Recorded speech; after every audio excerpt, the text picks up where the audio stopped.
Hi, welcome to your astrology forecast for August 1st to August 7th, 2015. On August 1st, there is a T-square. But first, I just want to break down this T-square into Saturn square Jupiter. So Saturn in Scorpio square Jupiter in Leo. So I wrote a little thing about this, so I'm going to read it to you. Basically, this square reveals where we need to become more responsible and where we need to lighten up a bit. What has become so restrictive that we need to let it go? We also might have to look at where we are being too optimistic, and we might have to give ourselves a reality check so that we can become more mature and take more responsibility for what is happening, especially when it comes to our own subconscious tendencies and where we might be self-sabotaging. There may be fear or restrictive subconscious patterns that come to light, and we may need to become more optimistic and expansive in our approach, opening up to more possibilities. So this is a time for coming up with creative solutions to underlying problems that Saturn is bringing up for us. And on August 1st, the moon in Aquarius opposes Venus and Jupiter in Leo and squares off to Saturn in Scorpio. So this actually brings up our own individual roles in the grander scheme of the communities that we're in and the social groups that we're in. Could even be just all of society.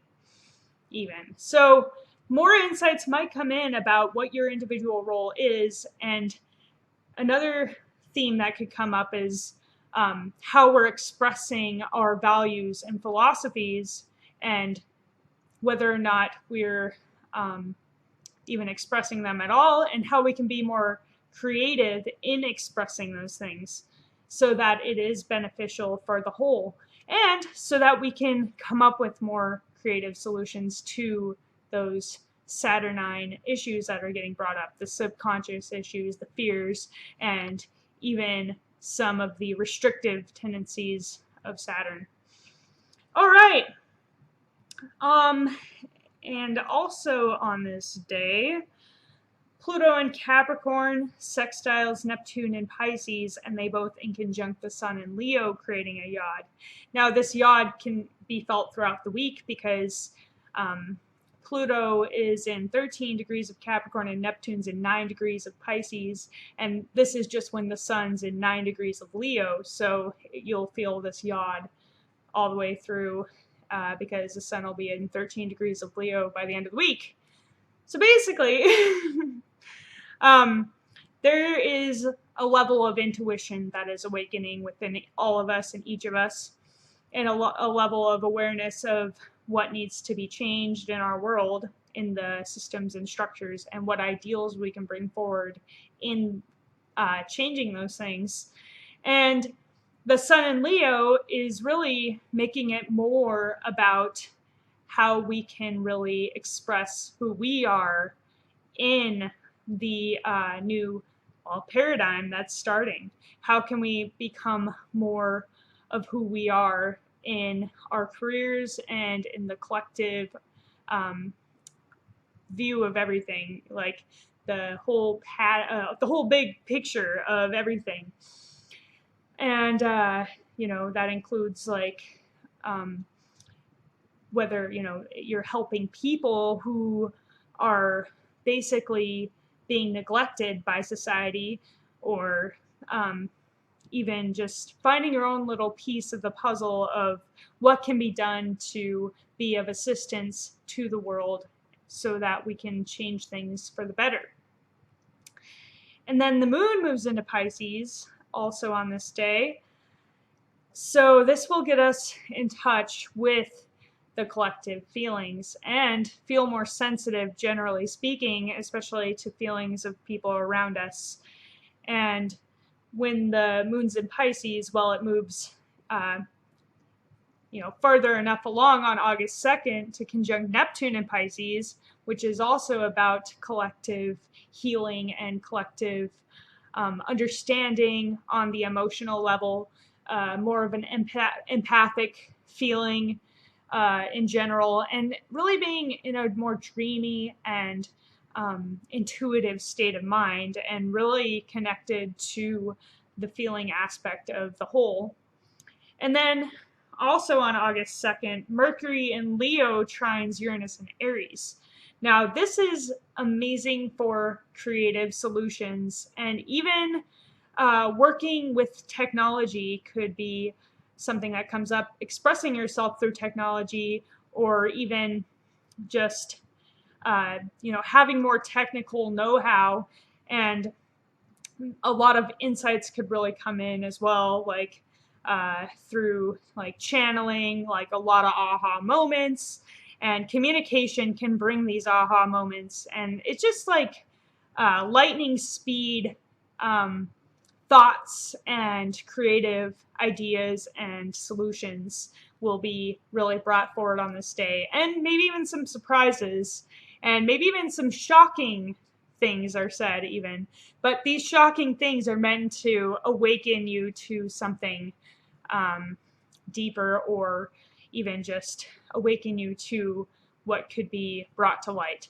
So it could also bring about conversations with your children that are very inspiring, creative, insightful. And I mean, it's really great for writing, and even automatic writing and doing that kind of stuff. Writing in your journal would be a great idea. Any kind of writing that really brings insights is a great idea. Any form of communication that brings insights is a good idea on this day. And of course, the moon's going to be in, conjunct Neptune, which is also bringing its own form of insights. And it's going to be very intuitive kind of feel all around, and just super creative in nature. And then on August 3rd, the moon conjuncts Chiron in Pisces, bringing up some old wounds and things that need to be healed. So what's interesting about the moon first conjuncting Neptune and then conjuncting Chiron, and this is something that comes up often because that's where they've been for a long time now and will continue to be in Pisces. So what's interesting about it is that Neptune is helping us to become more aware of what everybody's feeling around us and collectively, and have more compassion and all of that, while Chiron is bringing up the wounds so that need to be healed within ourselves as well as the collective. So as we become more aware of the emotional states of others, it's almost like the next logical step is that it's revealing all the wounds. And so as we go deeper into ourselves and into our emotions and into the emotions of others, then we're also revealing what needs to be healed. And also by healing ourselves and finding the solutions to our own wounds, or the ways of healing ourselves, we're also able to help heal others in the process. So there's kind of an interesting theme here with both Neptune and Chiron being in Pisces and the moon conjuncting them in succession like that. I was just kind of thinking about that, and how that is kind of rang true for me whenever I start getting in tune with the emotions and intuitions of others. That's when I start feeling some of the old wounds and whatnot. So, there is a tendency to want to almost shut out some of that because it's kind of intense. But I think what helps is actually staying very clear within yourself.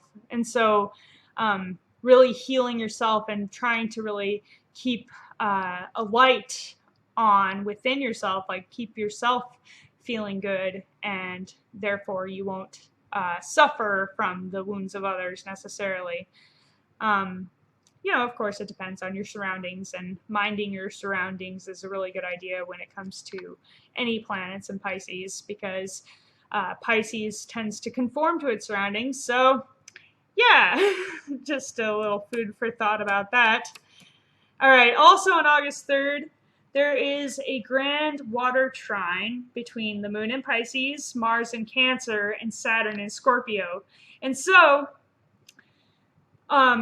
with all this dreaming and scheming, with all these Pisces planets, dreams are also a big part of moon in Pisces. New intuitions, new insights about where you want to be, where you want to go, could come to you, and you can actually take some action based on those things that you are feeling good about, the ideals you might have, and the ideals you'd like to manifest into the world. Well, with Mars in Cancer and Saturn in Scorpio trining that's a great time to start taking action and making things more concrete in the things you'd like to change about your world as well as the collective, because of course Pisces is very about the collective. And then Saturn in Scorpio could also bring up the things that just need to be tweaked a bit, letting go of things that are keeping you held back, but also having the concentration and resolve to complete the things that you wish to work towards. And then Mars is giving us the boost of motivation and wherewithal to really get started on these things. So this is a great time for putting things into action, especially things that have come from a very intuitive place, things that are very emotional in nature even, and maybe meant for healing in certain ways too. So yeah.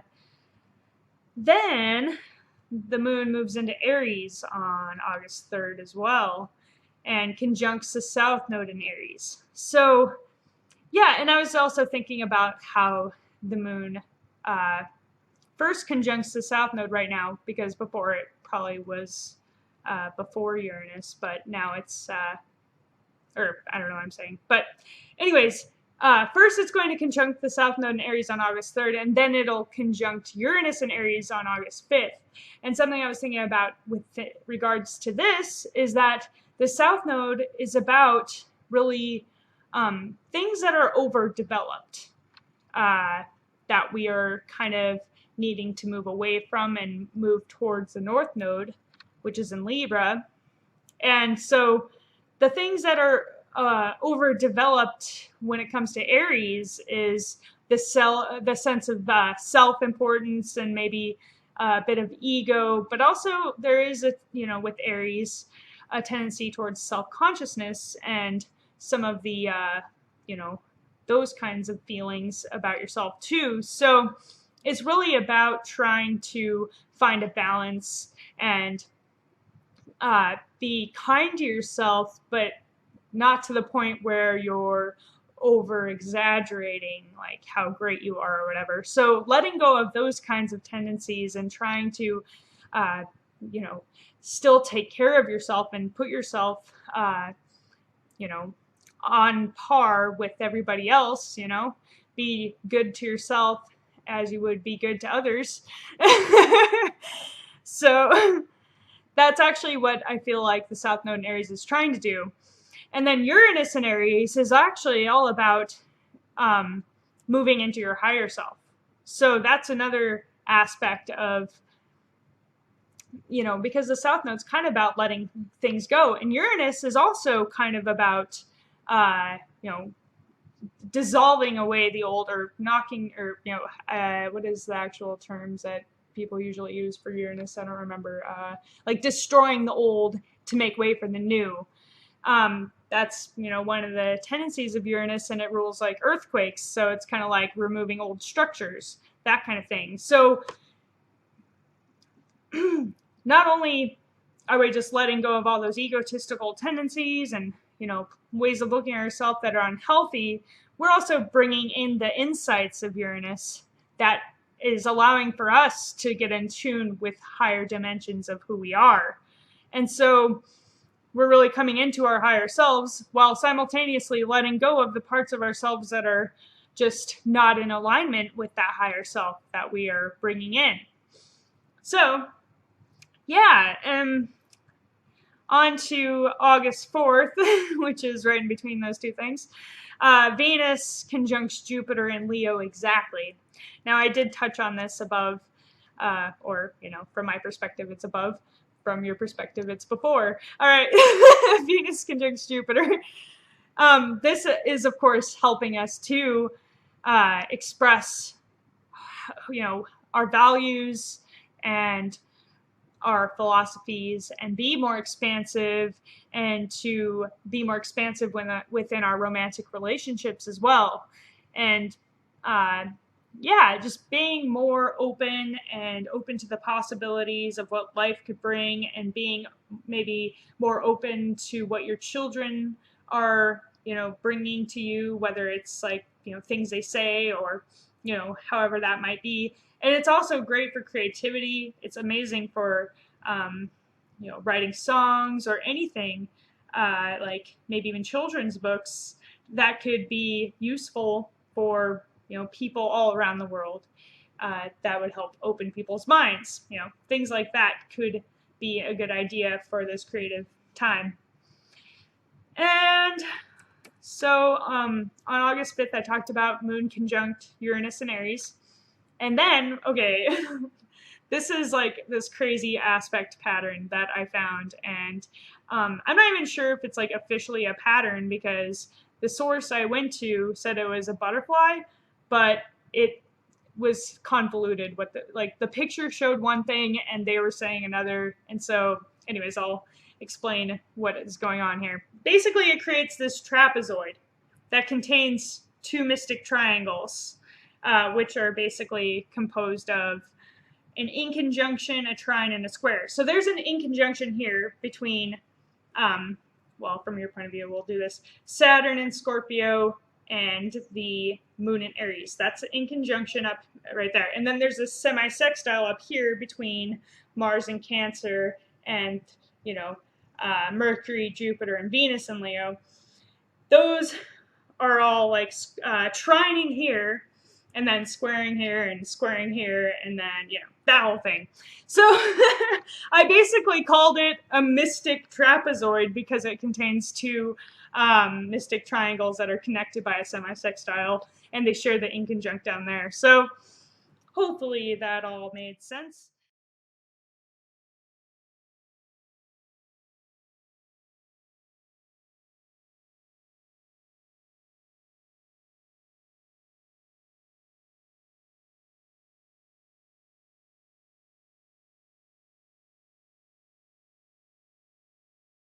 Basically, it's all about taking actions when it comes to, and taking responsibility and taking the actions necessary when it comes to your subconscious emotional state and the collective unconscious emotional state.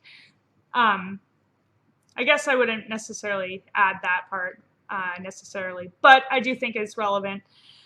Basically, taking responsibility for the darkness in ourselves and in the world, and taking what actions we feel are necessary in order to try to appease that, and being very in touch with who we are, what our philosophies are, what our values are, and being very much in alignment with ourselves so that we can bring more of the changes that need to be made,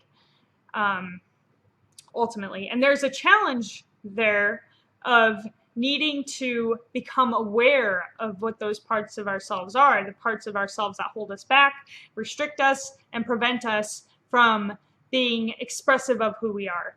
And there's, also the challenge of needing to be more realistic in our standpoints so that we can actually be more realistic and mature about what is actually possible for us to do. And so it's about really that whole kind of a balance of sorts that just needs to be manifested into form, if that makes sense. All right, so Anyways, on August 5th as well, the moon moves into Taurus, which is helping us to get more grounded and into our values and into our financial states and dealing with the more practical things in our lives, dealing with, you know, balancing the checkbooks potentially, or even just enjoying the possessions you have or enjoying your physicality. There is an indulgent side to Taurus as well. But yeah, on August 6th, Mercury in Leo conjuncts Venus in Leo, and then it squares Saturn in Scorpio, and then it conjuncts Jupiter in Leo. So this whole shindig again, basically. But I feel what Mercury in Leo is doing is helping to bring a more like learning approach, kind of. There's more of a learning from teachers and experience and from like different types of teachers too, because well, when it squares Saturn and Scorpio, there is a tendency to kind of look a little dire at the situations, and it's kind of trying to get you to become more resilient and solid when it comes to your thinking and to your self-expression. Like, it's kind of being more discerning about what really is going on under the surface with you and what you would rather kind of bring forward in how you would like to express that, even potentially. So when it's conjunct Venus and Leo, this actually helps you to communicate better in your relationships. And of course, when those are squaring Saturn, it brings up old issues that might need to, well, be resolved, of course, but also looked at and transformed. And maybe certain tendencies might need to be let go of, tendencies that are causing restriction and preventing growth.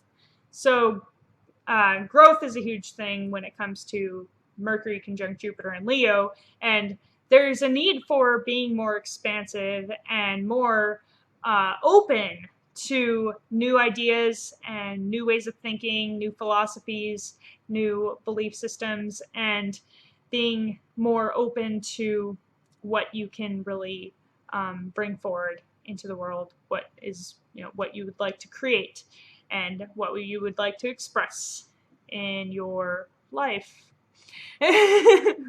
Okay, on August 7th, the moon in Taurus opposes Saturn in Scorpio, and they both square Mercury, Venus, Jupiter, or Mercury, Venus, and Jupiter in Leo. So here we go with another T-square going on with those, 4 planets. So the moon in Taurus is going to be bringing up your values, and there is this need for discernment when it comes to your values and, what values are yours and what did you inherit, and what values should you let go of and which values are just true to your core. So this is a time for getting in touch deeply with what's really going on with your sense of what your values are, and also maybe even how you look at money could come up for you as well, and how you look at things and where, whether you inherited those things or the way you look at those things. And there could be some amount of tensions when it comes to those sort of associations. And with them square Mercury and Venus and Jupiter and Leo, how are we really expressing those values in the world? How are we being in the world, what are we teaching our kids too? That could be another thing that comes up. And what are we expressing in our relationships? All of those things could come up for us that maybe we need to become more aware of, what values we hold, so that we are instilling the values and being in integrity. So yeah, and then on August 7th, which I already mentioned in my transit reading, Mercury moves into Virgo. So, it's a time for having critical thinking being realistic in our thoughts and being analytical in our thoughts, and also, watching out for criticism, but maybe communicating constructive criticism if necessary, and also getting organized and, editing anything that needs to be edited, because it's a great time for eliminating things that aren't necessary and organizing the things that are necessary. And then the moon moves into Gemini just before midnight on August 7th. So we may be thinking a bit more, especially if you stay up late. It might be harder to go to sleep if you stay up until midnight. And this is Pacific time, by the way. I do all my stuff based on Pacific time, even though I know that on the East Coast the moon doesn't move to Gemini until like 3 hours, or would it be? It would be 3 a.m. in the East Coast. So anyway, the moon in Gemini could make you more restless, and more thoughts could come to you, and new ideas, and wanting to express those ideas might be a thing where you just want to communicate those things. And it's a good time for talking to people, connecting with others, making connections, and being able to connect on maybe a bit more of an emotional basis, and enjoy the words, and chatting with people, that sort of thing. Okay, that's it for this week. I hope you enjoyed this reading. If you did, make sure to like, subscribe, comment, and share. I appreciate it. I will talk to you soon.